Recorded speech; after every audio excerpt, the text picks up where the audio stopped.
ഇതുണ്ട് കബറൊക്കെ പൊളിച്ചാണ് ഒക്കെ അവിടെ അങ്ങനെ ആണ് അതിൻ്റെ അപ്പുറത്തുണ്ടോ പൊളിച്ച് വെച്ചിരിക്കണ അങ്ങനെ ആണൊക്കെ പല ഘട്ടമൊക്കെ ഞാൻ പുതിയ കുത്തിയല്ല പഴയത് ഒഴിവാക്കിയതേ. എന്തൊക്കെ പിന്നെ ആൾക്കാർ ഇത് അവിടെ കൊണ്ട് ഒഴിവാക്കുക.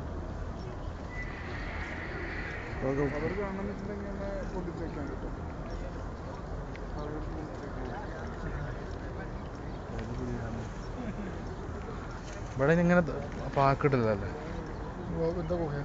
അങ്ങനെ സൈഡ് മാന്തലാണ്.